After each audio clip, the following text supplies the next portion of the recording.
Olá, seja muito bem-vindo ao canal. Novamente vamos trazer ativa novos vídeos. E eu resolvi começar sobre um estudo com os salmos, porque eu já venho há meses trabalhando a questão dos salmos, então tem algumas coisas anotadas e desta vez eu resolvi compartilhar. Bom, este é o primeiro vídeo dessa série e vamos trabalhar com uma introdução, ou seja, introdução ao livro de Salmos. É um livro de oração, de louvor e adoração do povo de Deus. Mas a primeira coisa que nós vamos perguntar é o que é o livro de Salmos? O livro de Salmos ele é o mais longo da Bíblia. Ele é classificado como livro poético, junto com Jó, Provérbios, Cantares, Eclesiastes, Cântico dos Cânticos. E estudiosos costumam dizer que o livro de Salmo ele é uma compilação de muitas canções, ou seja, muitos poemas, muitas canções que foram escritas se transformaram em capítulos e consequentemente eles se tornaram o livro de Salmos. É interessante porque o livro de Salmos ele é um livro que serve como instruções, ele dá instruções para algumas coisas, da mesma maneira que o Pentateuco agia. E assim como o Pentateuco, ele também possui 5 livros, ou seja, a sua estrutura ela é dividida em 5. E os apóstolos eles interpretavam o livro de Salmos como profecias acerca da pessoa de Cristo. Em suma, os ensinamentos que Cristo fez, toda a vida de Cristo ela está contida nos Salmos. Alguns versículos fazem menções a Cristo, fazem menções ao que aconteceu com Cristo. Então, diante dessa grandiosidade do livro de Salmos, a gente vai trabalhar sobre a origem do nome. Nós temos a origem do grego psalmoi, que significa louvores acompanhados de música. Mas também temos no hebraico essa palavra terril, que significa louvores. Então, nós temos as características. Os Salmos ele é basicamente um hinário da nação de Israel e ele influenciou muito a música cristã. Por exemplo, o Lutero compôs o hino, se eu não me engano, ele fundamentou o hino, que é Castelo Forte é o Nosso Deus, com base no Salmos 46. E também tem outra canção baseada no Salmos 90, que eu acho que é Ó Deus, nossa ajuda em eras passadas. E também tem o Salmo 100. Então você vai ver que algumas canções da harpa cristã, ou algumas canções que a gente conhece, por exemplo, tem uma canção do Moradas que um refrão ali, um trecho da música é baseado em Salmos 27. Uma coisa buscarei ao Senhor, algo assim. Uma coisa vou pedir, deixa eu ficar todos os dias aqui.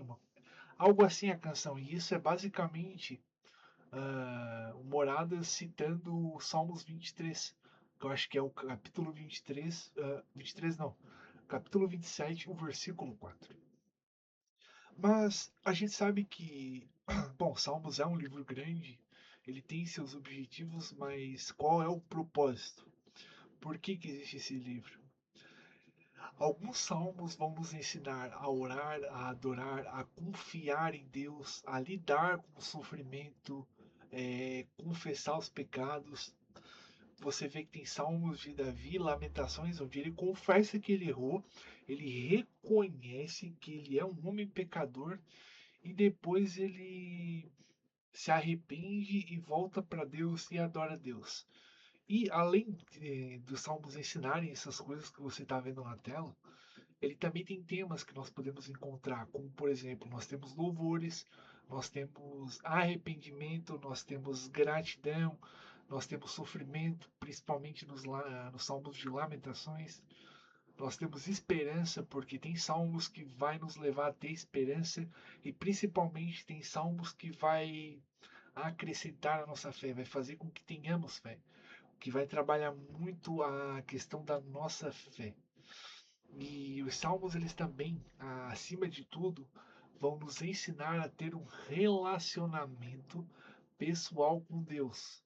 À medida em que nós contamos a Ele as necessidades, as nossas dores, e à medida em que meditamos na sua grandeza e na sua glória. Por quê? Porque alguns salmos eles são meditativos, ou seja, eles nos levam a meditar acerca da pessoa de Cristo, meditar acerca de Deus. E o curioso de Salmos é que ele tem uma característica poética muitas vezes. Por exemplo, você vê na tela que é paralelismo, ou seja, o segundo verso vai reafirmar o primeiro. E nós temos um exemplo. Quem, Senhor, habitará o teu tabernáculo? Quem há de morar no teu santo nome? Quem há de morar no teu santo nome? Ele reafirma a primeira parte. Quem, Senhor, habitará no teu tabernáculo? Nós temos também paralelismo que antitético, onde os versos eles vão entrar em contraste, apresentar um contrastes. E nós também temos o sintético, onde o segundo verso amplia o primeiro. Então são várias características da poesia hebraica. Por exemplo, os preceitos do Senhor são retos e alegram o coração. O mandamento do Senhor é puro e ilumina os olhos. O temor do Senhor é límpido e permanece para sempre. O juízo do Senhor os juízos do Senhor são verdadeiros e todos igualmente justos. Isso é um exemplo de um paralelismo sintético, porque o segundo verso vai expandir o significado do primeiro. Escute novamente. Os preceitos do Senhor são retos e alegram o coração. O mandamento do Senhor é puro e ilumina os olhos. Perceba que a segunda sentença ela reafirma a primeira. E isso é uma característica que você não tem em outras literaturas, mas é algo muito particular da poesia hebraica.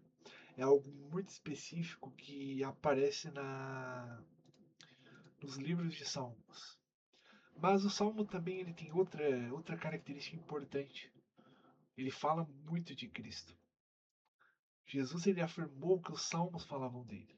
E nós temos exemplos de salmos messiânicos. Salmos 22 traz o Cristo crucificado, Salmos 23, o bom pastor, Salmo 40, o sacrifício perfeito, Salmo 110, o sumo sacerdote eterno e Salmo 118, a pedra angular. E Jesus fala realmente lá em Lucas, como podemos ver, afirma que os salmos falam dele. E a gente pode pegar e ler o livro de Salmos e perceber que realmente falam sobre ele. Então, quando Jesus diz a caminho de Emaús que todas as escrituras falam a seu respeito, ele citou especificamente o livro de Salmos. Porque os escritores do Novo Testamento eles citam muitos textos de Salmos em conexão com Jesus. O Messias prometido, por exemplo. Em Atos 4, o apóstolo Pedro, ele vai usar o Salmo 118 para se referir a Cristo como a pedra angular. E também há outros salmos que são citados, como por exemplo o 2, o 16, 69, o 110, o 22. São inúmeros salmos que o citam. E há uma lista gigantesca que a gente pode ver. Capítulo 2, versículo 7, vai aparecer lá em Atos 13:33, que é Deus anunciando Cristo como seu filho. Também o Salmos 8:6 diz que todas as coisas serão postas aos pés de Jesus. Hebreus 2:8 também vai falar a mesma coisa. Salmos 16:10 diz que Cristo ressuscitará do túmulo. E Marcos 16, versículo 6, versículo 7 também vai falar. Então você vê que tem muitas e olha, a lista é bem grande. Nós temos também Cristo virá em nome do Senhor, Salmo 118:26. O trono de Cristo será eterno, Salmos 45, versículo 6. Vai estar lá em Hebreus 1:8, vai falar a mesma coisa e por aí vai. Mas além desses salmos messiânicos, nós temos alguns salmos de características especiais, como você pode ver na tabela. Na verdade aqui ainda são profecias messiânicas, confundi. Era o que eu já estava falando ali, ó, Salmos 16:10 fala da ressurreição, o 22:1 fala do sofrimento na cruz, Salmos 41:9 fala da traição de Judas. Então você tem muitos salmos que apontam para Cristo, apontam para a vida e obra de Cristo. Mas, como eu comentei, há os salmos especiais, por exemplo, salmos de penitência. Para que eles servem? Eles servem como confissão e arrependimento. Então você tem aqueles salmos ali na lista, o 6, o 32, 38, por aí vai. Nós temos os imprecatórios, que é o que? Pedidos de justiça divina, onde você tem, na maioria das vezes, Davi pedindo por ajuda divina, por justiça divina. Nós temos alguns salmos que são conhecidos como romagem, ou seja, eram cânticos cantados pelos peregrinos quando estes que viviam fora de Jerusalém iam até Jerusalém. Então, no caminho, eles acabavam cantando estes salmos, que eu acho que é do 120 ao 134. Nós temos também o 119, que basicamente exalta a palavra de Deus. Nós temos o 150, que é uma doxologia, ele é algo especial. Mas as principais estão aí. Além das características especiais, nós temos os autores dos salmos. Vemos Davi no liderando o ranking, porque é o que mais escreveu. Mas nós também temos Asaf, Salomão, filho de Corá, Etã, Moisés. São pessoas que também escreveram, são salmos atribuídos a eles. Mas também temos tipo salmos que são ligados à vida de Davi. Por mais que não tenha sido Davi que tenha escrito, há algo ligado a ele. Por exemplo, a rebelião de Absalão, Salmos 3. Pecado com Betseba, Salmos 32 e 51. Exílio do deserto. Então, mesmo alguns que não foram escritos por Davi são atrelados a Davi. Então, mas ainda tem alguns que, segundo os estudiosos, não tem um autor definido, mas muitos acabam atrelando a Davi, justamente pelas características do salmo. Talvez pode ter sido escrito por algum soldado, alguém próximo a ele, que viu a situação e acabou escrevendo sobre, mas a gente não tem tanta certeza. E no fim das contas, os estudiosos acabam colocando na conta de Davi como o principal autor. Só que, como todo texto bíblico, ele tem uma aplicação prática espiritual na nossa vida. Você vai ver que no decorrer dos capítulos do livro de Salmos, você percebe que Deus ele ouve as nossas orações. E também que podemos apresentar emoções sinceras com o Senhor. Porque Davi tem momentos onde ele vai rasgar o seu coração, vai confessar o pecado e vai mostrar que realmente se arrepende. E se arrepende de uma forma sincera. E todos os salmos de lamentações eles têm uma característica muito comum, é porque eles costumam terminar em adoração, onde você vê ali que durante 3 ou 4 versículos o autor ele vai falar da situação dele, vai reconhecer que ele é pecador, vai reconhecer a grandeza de Deus. Depois de se arrepender, de compreender tudo isso, o que ele faz? Ele basicamente adora, ele basicamente quer fazer um holocausto, ou ele quer adorar, ou ele quer contemplar a Deus, e por aí vai.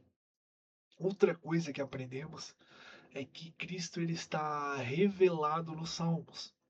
Ou seja, a gente viu anteriormente que os salmos eles apontam para Cristo. Você tem versículos e capítulos específicos que vão falar da vida de Cristo, que vão falar da sua obra, da sua ressurreição, da sua crucificação, do seu propósito pelo qual ele veio na terra. E também entendemos que a palavra de Deus fortalece a fé, porque durante esses 150 salmos, muitos deles vão trazer uma esperança e vão trazer uma fé. O Salmos 27, a sua segunda metade, ou a primeira metade dele, dá a entender que a fé ela é um instrumento para vencer o medo. Isso é interessante, a gente vai ter isso ao longo de todo o livro de Salmos. Se você assistiu até aqui, você pode comentar, compartilhar, ajudar no engajamento e que a partir da próxima semana vamos estar entrando realmente nos principais salmos, porque 150 salmos são muito. Então a gente vai entrar nos principais e trabalhar cada um deles. E que a paz de Deus esteja com todos. Amém.